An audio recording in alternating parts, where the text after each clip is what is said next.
प्रिय विद्यार्थियों, कक्षा 10 हिंदी विषय के अंतर्गत कृतिका नाम की जो आपकी पूरक पाठ्य पुस्तक आपके पाठ्यक्रम में दी हुई है, उसी पूरक पाठ्य पुस्तक के अर्थात कृतिका के गद्य भागों का के क्रम में जो अंतिम पाठ दिया हुआ है वह अज्ञेय जी के द्वारा लिखित और मैं क्यों लिखता हूँ इस नाम से आत्मपरक जो निबंध है, उस निबंध की जो सारांश है उसको पढ़ेंगे और उससे संबंधित जितने भी प्रश्न यहाँ पर बनते हैं उस निबंध से संबंधित विद्यार्थियों, तो उस निबंध से संबंधित प्रश्नों पर यहाँ पर चर्चा होगी।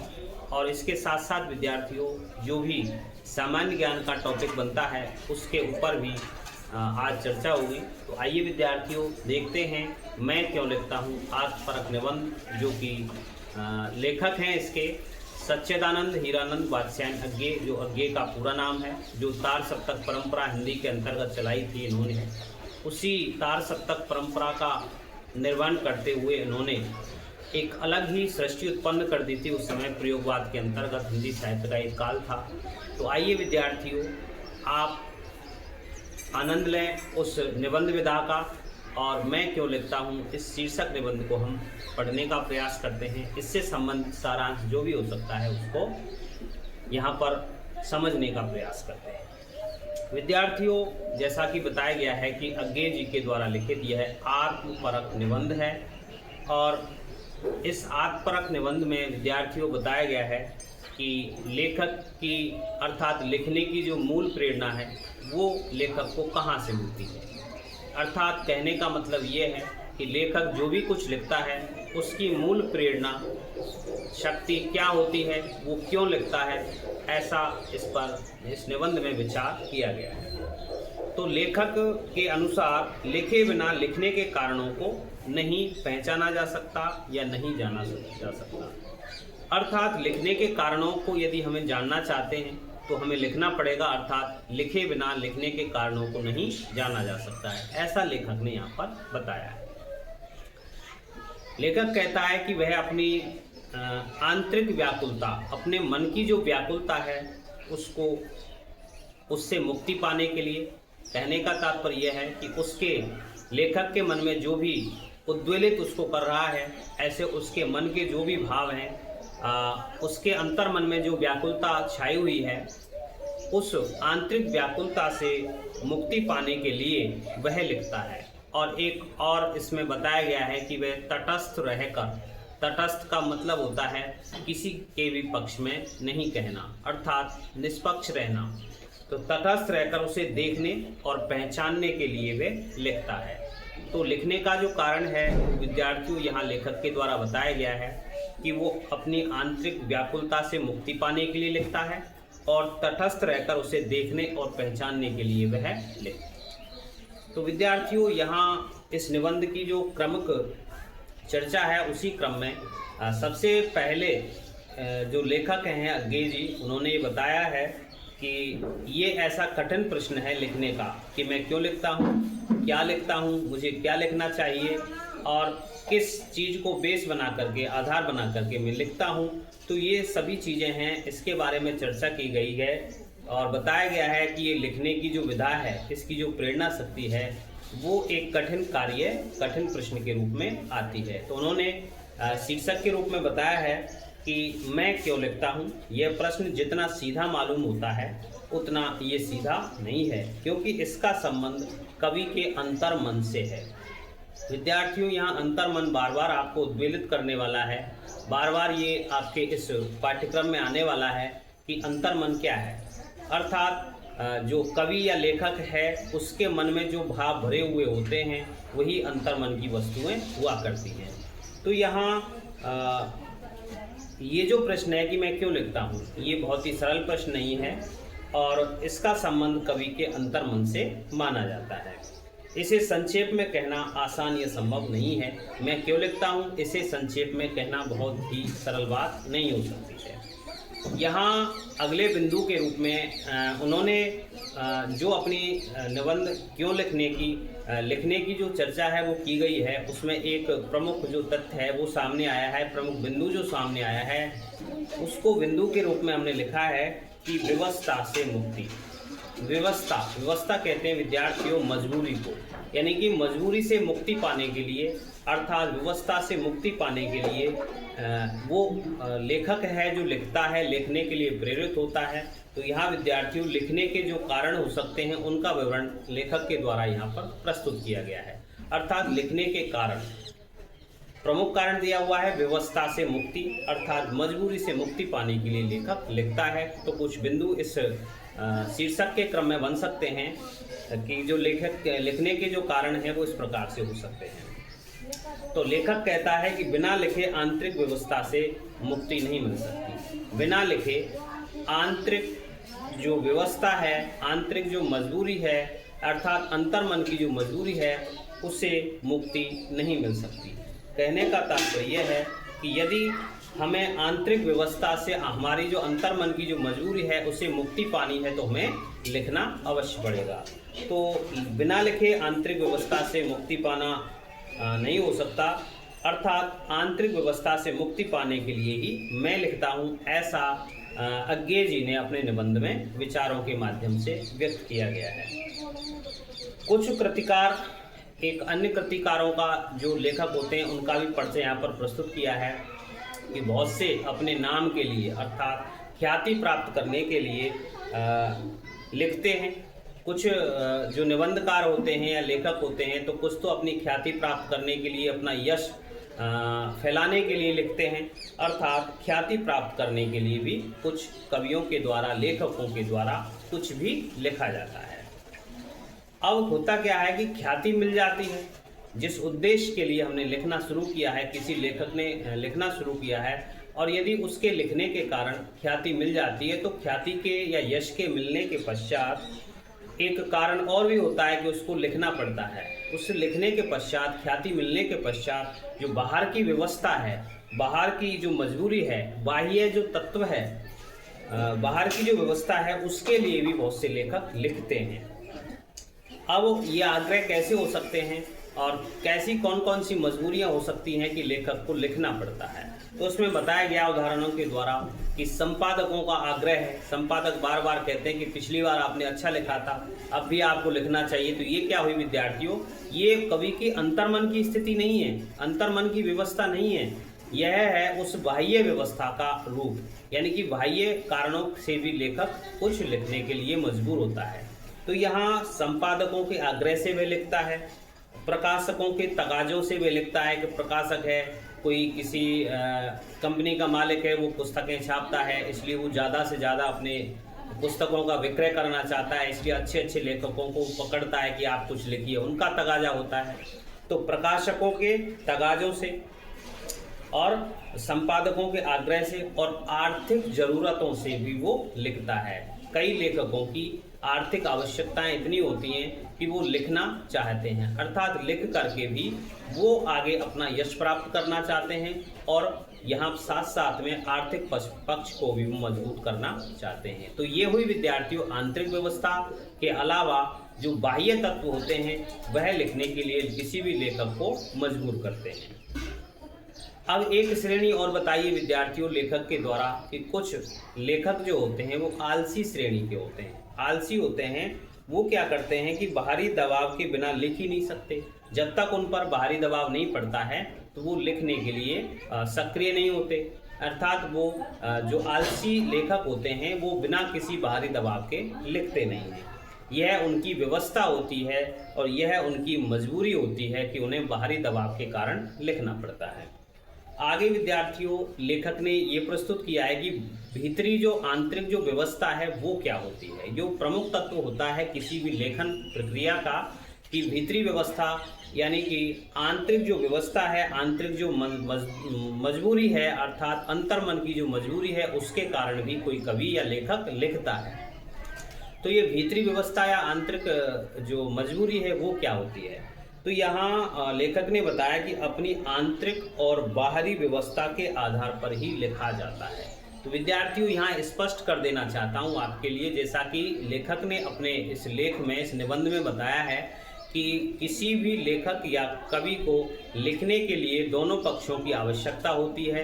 एक तो होता है उसका बाह्य पक्ष और एक होता है उसका आंतरिक पक्ष, यानी कि उसका अंतर्मन, यानी कि ये दोनों ही व्यवस्थाएं, ये दोनों ही मजबूरियां उसे लिखने के लिए प्रेरित करती हैं। आगे यहाँ पर विद्यार्थियों आगे विवरण में बताया गया है कि क्या है आंतरिक व्यवस्था, यानी कि भीतरी जो मजबूरी होती है, आंतरिक जो मजबूरी है, आंतरिक जो व्यवस्था है वो क्या होती है। तो वहाँ उन्होंने विद्यार्थियों स्वयं के बारे में एक उदाहरण दिया है कि वह शुरू से ही विज्ञान का विद्यार्थी रहा है। आज जिस हम अज्ञेय के बारे में देखते हैं, कितनी अच्छी अच्छी कविताएं उन्होंने लिखी थी। हिंदी साहित्य के इतिहास में प्रयोगवाद जो पूरा का पूरा उनके द्वारा शुरू किया गया, और वहाँ तार सप्तक परंपरा वहाँ उनके द्वारा शुरू की, जिसमें 7 लेखकों का समूह एक साथ काम करता है। तो यहाँ 1943 से जो हिंदी साहित्य के इतिहास में तार सप्तक परंपरा शुरू होती है, वहीं वहाँ उसे देख करके ऐसा लगता है कि ये जो लेखक है, ये जो कवि है, वो हिंदी का शुरू से ही हिंदी को रुचिकर समझने वाला विद्यार्थी रहा है। लेकिन विद्यार्थियों ऐसा नहीं है। ये जो लेखक हैं अज्ञेय जी, ये शुरू से ही क्या रहे, विज्ञान के विद्यार्थी रहे हैं। उसने क्या सीखा है अपने विज्ञान के अध्ययन में? अणु और रेडियो जो तत्व होते हैं, रेडियो जो विकिरण होती हैं, उनका जो प्रसार होता है उनके बारे में, और अणुभेदन की बातों को अच्छी तरह से उसने समझा था। जब देखा कि 6 अगस्त और 9 अगस्त को जापान के जो 2 शहर थे, हिरोशिमा और नागासाकी, उन 2 शहरों पर संयुक्त राज्य अमेरिका के द्वारा जो बम वर्षा की गई थी, अणु बम गिराया गया था, तो उस स्थिति का जायजा लेने के लिए, और लेखक है वो जापान गया था, और जापान में जो अणुबम गिरा तो उसके परवर्ती का अर्थ होता है उसके बाद में होने वाले प्रभाव, जागृत होने वाले जो भी प्रभाव हैं। अब अणुबम तो गिर गया, लेकिन क्या क्या प्रभाव आगे की पीढ़ी के लिए, आगे की संतति के लिए उत्पन्न हो सकते हैं, ऐसे प्रभावों की जानकारी भी इस लेखक को हो गई, क्योंकि वो विज्ञान का विद्यार्थी है और उसको पता है कि कितने विज्ञान के जो दुष्प्रभाव हैं वो आगे हो सकते हैं इन अणुबमों के कारण। एक बार अणुबमों का हमला होने के बाद में कैसी कैसी परिस्थितियां भविष्य में हो सकती हैं, इन चीज़ों के बारे में भी लेखक को ज्ञान हो गया था। ये देखकर लेखक के मन में, अब ये जो भी कुछ देखा उन्होंने, जापान की स्थिति जिस प्रकार से हिरोशिमा और नागासाकी की हो गई थी, उस समय जब ये स्थिति देखी तो लेखक के मन में विज्ञान के दुरुपयोग, उसने माना कि विज्ञान का दुरुपयोग तो हुआ है, अर्थात विज्ञान का समुचित उपयोग करना मानवता के लिए अच्छा रहता है। लेकिन कुछ स्थितियां हैं जो विज्ञान का दुरुपयोग मानी जाती हैं, जैसे बमों का प्रयोग किया जा रहा है, तो ये मानव के विनाश की लीला को प्रारंभ करते हैं। तो यहाँ विज्ञान के दुरुपयोग के प्रति बौद्धिक विद्रोह तो था, अर्थात लेखक के मन में जब वो जापान गया था, जापान के बारे में उसके 2 नगरों को अणुबम से उड़ाने की जो उसने बात सुनी है समाचार पत्र के माध्यम से, तो उसके मन में विज्ञान के दुरुपयोग के प्रति बौद्धिक विद्रोह तो था, लेकिन वह अनुभूति स्तर पर नहीं था। लेकिन ये बौद्धिक विद्रोह तो था, किसके ऊपर विद्रोह था? विज्ञान के दुरुपयोग के ऊपर बौद्धिक विद्रोह तो था, लेकिन यह अनुभूति स्तर पर न होकर के केवल बौद्धिक स्तर पर था। अर्थात कहने का तात्पर्य यह है कि अनुभूति उसको उस समय नहीं हुई थी। अब अनुभूति कब होती है? जब व्यक्ति किसी भी घटना को अनुभव करके देखता है, स्वयं के बारे में बहुत विचार विमर्श करता है, और ऐसी स्थिति उसके मन में जब जागृति होती है उसी के समान, तो यहाँ पर केवल बौद्धिक स्तर पर ही ये स्थिति हुई थी उसकी, केवल बौद्धिक स्तर पर ही उसने समझा था, ये जाना था कि जापान के जो 2 प्रमुख शहर हैं वो संयुक्त राज्य अमेरिका के द्वारा अणुबम के द्वारा उड़ा दिए गए हैं। तो इसलिए उसने इस विषय पर कोई कविता नहीं लिखी। उसका मन इस प्रकार से किसी भी प्रकार की कविता लिखने के लिए जागृत नहीं हुआ। उसका एक कारण था कि अनुभूति के स्तर पर, उसके अंतर्मन पर उस चीज का कोई प्रभाव नहीं पड़ा था। केवल जो बौद्धिक विद्रोह था बुद्धि के आधार पर जो विद्रोह था संयुक्त राज्य अमेरिका के प्रति और विज्ञान के दुरुपयोग के प्रति, केवल उसका जो स्थान था वो बौद्धिक स्तर पर तक ही रह गया था। वहाँ अनुभूति नाम की चीज कोई वहाँ जागृत नहीं हो पाई थी, अर्थात उसका अंतर्मन उसे स्वीकार करने के लिए राजी नहीं हुआ है और इसी कारण से कभी कुछ लिख नहीं पाया है उस घटना के बारे में, उस जापान के हिरोशिमा नागासाकी के बारे में वो कुछ उस समय नहीं लिख पाया है।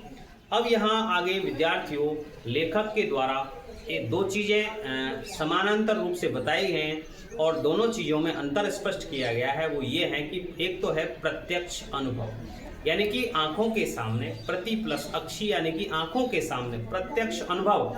एक तो प्रत्यक्ष अनुभव है और दूसरा है अनुभूति। उन दोनों में क्या क्या समानताएं हैं, क्या क्या असमानताएं हैं, दोनों में क्या क्या संबंध हो सकता है। तो प्रत्यक्ष अनुभव और अनुभूति दोनों के बारे में यहाँ पर विवरण कवि के लेखक के द्वारा दिया गया है।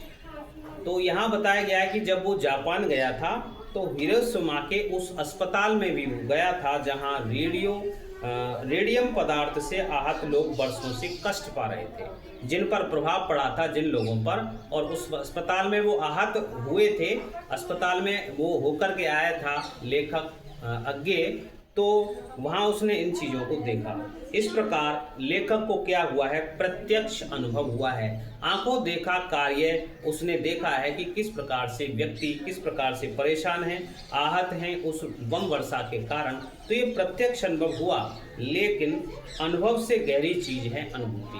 ये इस चीज पर लेखक ने बार बार पुरजोर प्रयास किया है कि प्रत्यक्ष अनुभव से गहरी जो चीज होती है वो होती है विद्यार्थियों अनुभूति। और विद्यार्थियों अनुभूति क्या होती है, वो अंतर मन से संबंधित चीज हुआ करती है। तो यहाँ बताया गया है कि अनुभव से गहरी चीज है अनुभूति।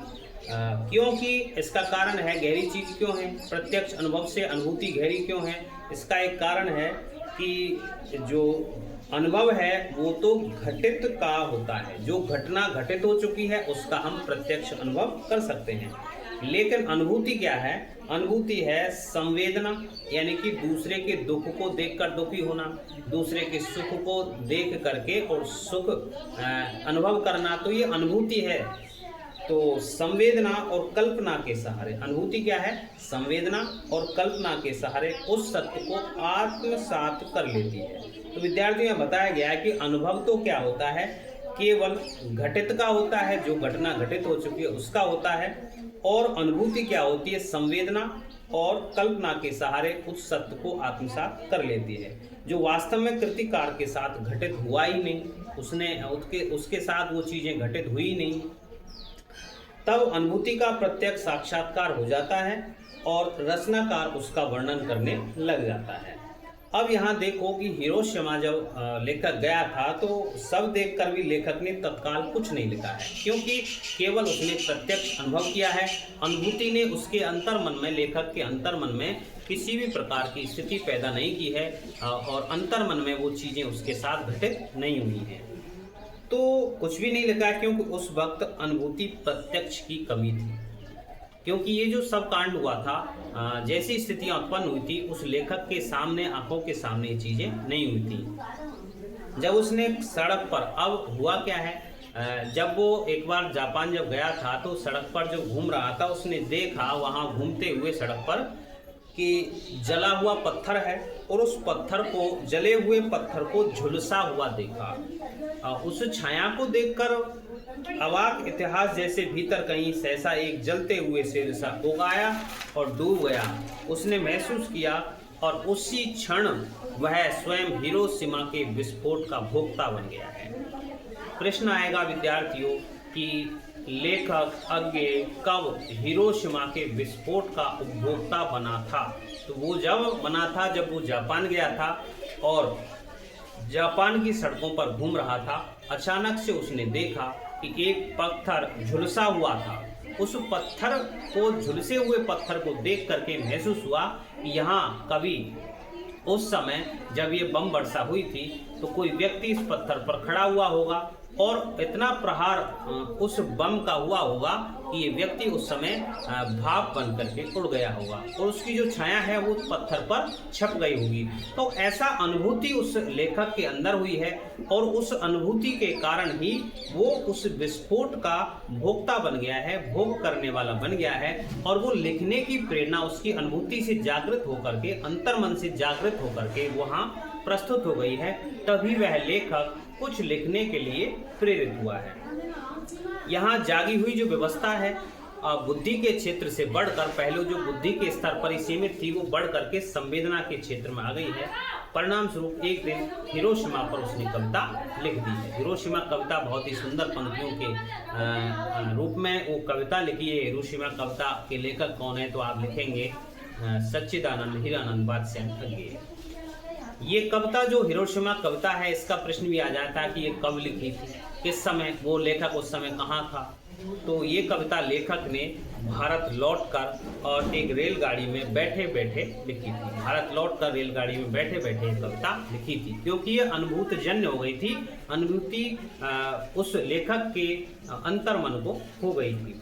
ये कविता कवि लेखक इसमें कहता है कि ये कविता अच्छी है या बुरी है, इससे उसे कोई लेना देना नहीं है, लेकिन यह कविता अनुभव प्रसूत है, अर्थात अनुभव से उत्पन्न है। उस लेखक को उस समय अनुभव हो गया था और अनुभव से उत्पन्न होकर की ये कविता रूप में सामने आई है। यही लेखक के लिए महत्वपूर्ण है। विद्यार्थियों, ये था पाठ का सार। अब कुछ यहाँ महत्वपूर्ण शब्दार्थ आए हैं जिनको जानना आपके लिए आवश्यक है। वो तो इस प्रकार है। पहला इसमें शब्द है जो आपके लिए जानना जरूरी है, भीतरी उन्मेष। उन्मेष कहते हैं विद्यार्थियों प्रकाश को, तो भीतरी उन्मेष यानी कि आंतरिक प्रकाश। दूसरा आया है इसमें भौतिक यथार्थ। भौतिक कहते हैं विद्यार्थियों वास्तविकता को, भौतिक यथार्थ यानी कि संसार की वास्तविकता, भौतिक जगत की जो वास्तविकता है। रेडियो धर्मी तत्व यानी कि रेडियो किरणें जो हैं उनका प्रसार यानी कि उनका फैलना। अपव्यय, अपव्यय होता है फिजूल खर्ची, आत्मसात करना, मन में धारण करना। आगे एक शब्द आया है ट्रेजेडी, जो त्रासदी हुआ करती है। विद्यार्थियों, ये किसी दुख से उत्पन्न करुणा की स्थिति हुआ करती है, ट्रेजेडी। इसके ही अपोजिट में, इसके ही विपरीत में एक कॉमेडी भी होती है। कॉमेडी का अर्थ होता है प्रहसन से यानी कि हंसने जैसी, प्रसन्नता की स्थिति जो होती है, तो वहाँ कॉमेडी होता है। इसी का जो विपरीत होता है विद्यार्थियों वो ट्रेजेडी हुआ करता है, त्रासदी जिसको कहते हैं। प्रसूत, प्रसूत का अर्थ होता है विद्यार्थियों उत्पन्न। तटस्थ शब्द आया है जो किसी का पक्ष नहीं ले। संपादक, संपादक आया है तो संपादक पत्र पत्रिकाओं के लिए सामग्री का चयन करने वाला व्यक्ति संपादक कहा जाता है। तो विद्यार्थियों ये थे प्रमुख शब्दार्थ। अब आगे चलते हैं प्रश्नों की तरफ। जो प्रश्न महत्वपूर्ण आपके दिए हुए हैं और जिनसे संबंधित आपको प्रश्न आने की संभावना रहती है, इसी पाठसार में से प्रश्न आपको देखने को मिलेंगे। प्रश्न चर्चा करना विद्यार्थियों इसलिए आवश्यक है ताकि आपका पाठ पूरी तरह से एकदम इस प्रकार से हो जाए कि कहीं से भी कुछ भी प्रश्न आए, चाहे छोटा प्रश्न आए या निबंधात्मक प्रश्न आए, आप उस प्रश्न को अच्छी तरह से लिख सकें उसका उत्तर। देखिए पहले प्रश्न के रूप में है कि प्रत्यक्ष अनुभव की अपेक्षा, यहाँ एक तरफ तो है प्रत्यक्ष अनुभव, उसकी अपेक्षा अनुभूति, अनुभूति का लेखन मददगार क्यों है।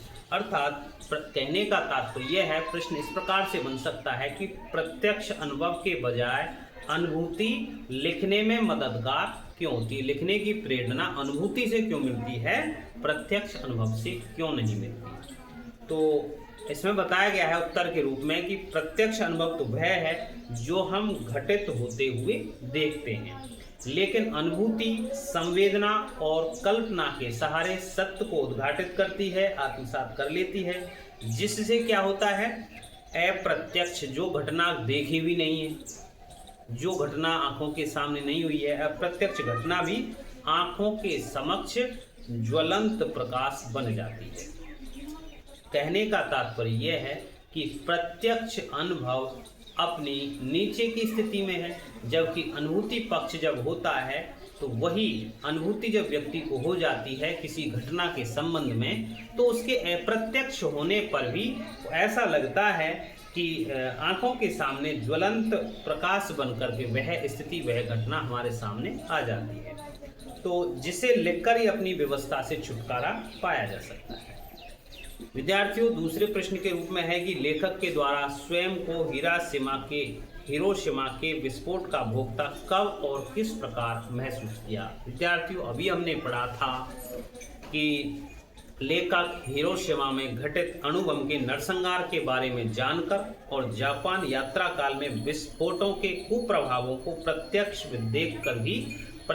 देखकर भी भोगता नहीं पान पाया। उसने प्रत्यक्ष रूप से वहां जाकर के देखा, लेकिन उसकी अनुभूति जागृत नहीं हुई, इसलिए वो लिखने के लिए तैयार नहीं हुआ। अब हुआ क्या, लिखने के लिए कब तैयार हुआ कि एक दिन जब हिरोशिमा की सड़कों पर अकेला घूम रहा था तो उसकी दृष्टि गई है एक पत्थर पर, और उस पत्थर पर, झुलसे हुए पत्थर पर एक मानव की छाया छपी हुई थी। विस्फोट के वक्त कोई व्यक्ति उस पत्थर पर खड़ा होगा और रेडियोधर्मी जो किरणें हैं उन्होंने उसे भाप बनाकर उड़ा दिया होगा और उसकी छाया पत्थर पर डाल दी होगी।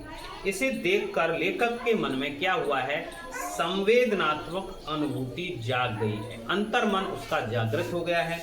उसके मन में अणुबम विस्फोट का प्रत्यक्ष दृश्य जाग उठा है और वह हिरोशिमा विस्फोट का भोक्ता यहाँ पर बन गया है। एक प्रश्न और आता है विद्यार्थियों, क्या बाह्य दबाव केवल लेखकों या रचनाकारों को ही प्रभावित करता है? विद्यार्थियों, उत्तर में कहा जा सकता है कि ऐसा बिल्कुल भी नहीं है। प्रत्येक क्षेत्र में कोई भी हम काम करते हैं तो वहाँ उसकी प्रेरणा के रूप में केवल बाह्य दबाव ही नहीं, आंतरिक दबाव भी काम आता है। लेकिन यहाँ पर पूछा गया है कि जो बाह्य दबाव होता है वो क्या लेखकों को, लिखने वालों को ही प्रभावित करता है? तो इसमें कह सकते हैं कि ऐसा नहीं है। अन्य क्षेत्र जो हैं उनमें भी उनसे जुड़े जो भी कलाकार हैं उनको भी ये प्रभावित करता है। जैसे कि जो अभिनेता होते हैं, एक्टर होते हैं, जो नर्तक होते हैं, डांसर होते हैं, अपने फिल्म निर्देशकों के बाह्य दबाव में आकर काम करते हैं और अपनी अच्छी कला का प्रदर्शन करने के लिए वो मजबूर होते हैं। एक बड़ा रूप ये भी होता है कि उनके जो दर्शक होते हैं, प्रशंसक होते हैं, उनका बाह्य दबाव भी उन लोगों के ऊपर होता है, तो वो भी बाह्य दबाव से प्रभावित होते हैं। यहाँ विद्यार्थी एक प्रश्न और आता है कि हिरोशिमा कविता जो है लेखक के अंतर्य बाह्य दबाव का परिणाम है। कैसे?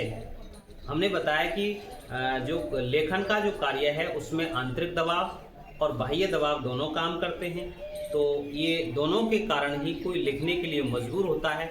इसलिए ऐसा कैसे संभव होता है, तो इसमें बताया गया है कि लेखक जब जापान घूमने गया तो हिरोशिमा में उस विस्फोट से पीड़ित लोगों को देखकर थोड़ी उसे पीड़ा तो हुई जब वो अस्पताल में था, परंतु उसका मन लिखने हेतु प्रेरित नहीं कर पा रहा था उसको।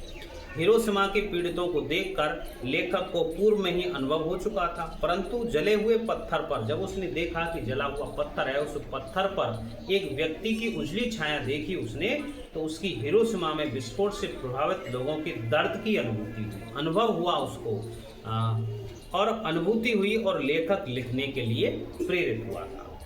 विद्यार्थियों, अंतिम प्रश्न के रूप में आता है कि विज्ञान का जो दुरुपयोग है वर्तमान समय में किन किन रूपों में हो रहा है। कहाँ कहाँ हम देखते हैं कि विज्ञान अपने दुरुपयोग को लेकर के मानव के विनाश के लिए कार्य करने पर रुका हुआ है, कार्य करने के लिए वो अग्रसर है। तो किन किन रूपों में जो विज्ञान का दुरुपयोग है वो हो रहा है। यहाँ देखा गया है कि अणुबम का जो प्रयोग है वो भयंकर दुरुपयोग यहाँ पर देखा जाता है। आप देखते हैं कि छोटा सा देश है उत्तरी कोरिया, दक्षिणी कोरिया, ऐसे देश हैं जो होने को छोटे से हैं क्षेत्रफल में, लेकिन ये धमकी दिया करते हैं अणुबम गिराने की एक दूसरे के ऊपर। तो यहाँ अणुबम का जो प्रयोग है वो विज्ञान का भयंकर दुरुपयोग है। दूसरे क्षेत्र में आप देखते हैं कि विभिन्न प्रकार के जो घातक अस्त्र शस्त्र हैं वो बनाए जा रहे हैं और आतंकवादी हमले कराए जा रहे हैं। तीसरा जो रूप होता है वो डॉक्टरों के अंतर्गत है और चिकित्सकीय स्थिति प्रणाली के अंतर्गत जो चिकित्सकों के द्वारा भ्रूण परीक्षण जो किया जाता है, उस भ्रूण परीक्षण में वो जो विज्ञान के प्रयोग हैं वो अपने दुरुपयोग को यहाँ पर परिभाषित कर रहे हैं। और भी है कि मानव शरीर के अंग निकालकर उनकी तस्करी करने का जो काम है वो विज्ञान के दुरुपयोग के कारण ही वो हो पा रहा है। यहाँ पर किसानों के द्वारा जहरीले रसायनों का प्रयोग और कीटनाशकों का जो छिड़काव है वो जनमानव के लिए कितना खतरे भरा कार्य है, उनकी स्वास्थ्य के लिए कितना वो खराब करने वाला है। तो वहाँ कीटनाशकों का छिड़काव आदि जो है वो विज्ञान के दुरुपयोग से संबंधित ही कार्य हैं। और ध्वनि प्रदूषण है, वायु प्रदूषण है, ये भी जो विज्ञान का दुरुपयोग हो रहा है उसके कारण ही ये सब हो पा रहा है। विद्यार्थियों, इसमें बार बार आया है हिरोशिमा का परिचय आपके लिए होना आवश्यक है कि हिरोशिमा में क्या हुआ था। वैसे मैंने काफ़ी कुछ आपको इसमें बता दिया है। इससे संबंधित जो सामान्य ज्ञान एक बार और देख लेते हैं कि हिरोशिमा और नागासाकी दो शहर थे, उन पर परमाणु बमबारी की गई थी। तो ये द्वितीय विश्व युद्ध की बात है और द्वितीय विश्व युद्ध में जापान के खिलाफ यह परमाणु हथियारों का प्रयोग यहाँ किया गया था। 6 अगस्त 1945 की सुबह संयुक्त राज्य अमेरिका की जो वायुसेना थी उसने जापान के हिरोशिमा पर परमाणु बम का प्रयोग किया था। उस परमाणु बम को नाम दिया गया था उस समय लिटिल बॉय।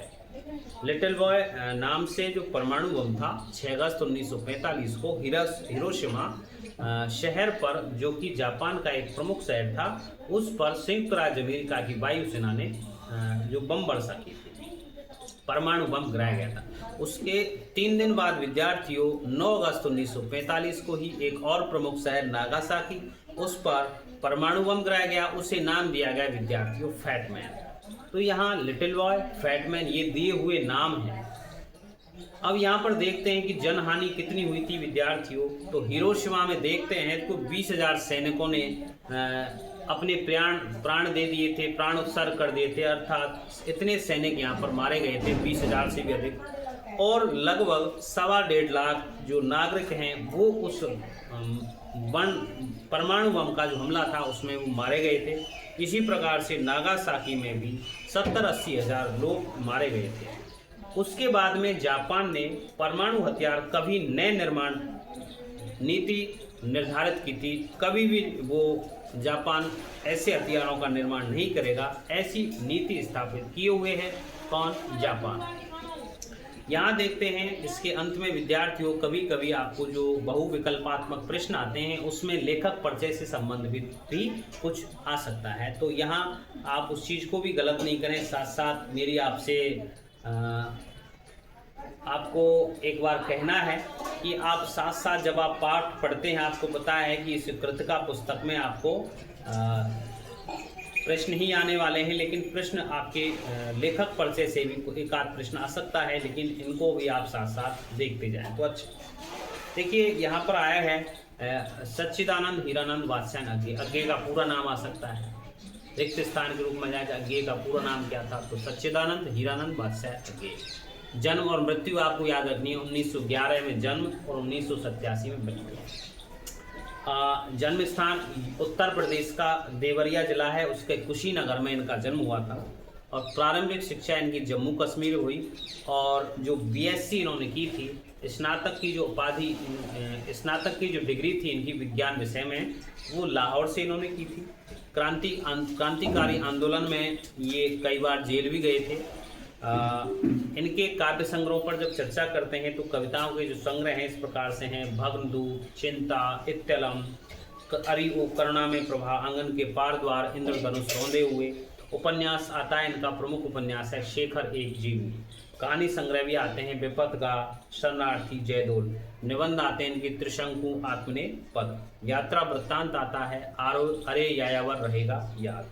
तार सप्तक परंपरा इनके द्वारा शुरू की गई थी। आ सकता है आपके उसमें कि किस लेखक के द्वारा या किस कवि के द्वारा हिंदी साहित्य के इतिहास में प्रयोगवाद के अंतर्गत तार सप्तक परंपरा जो प्रारंभ की थी 1943 से, वो शुरू करने वाले कौन थे? अज्ञे ही थे। यहाँ हिंदी साहित्य अकादमी और ज्ञानपीठ पुरस्कार विद्यार्थियों इस महान लेखक और कवि को मिले थे।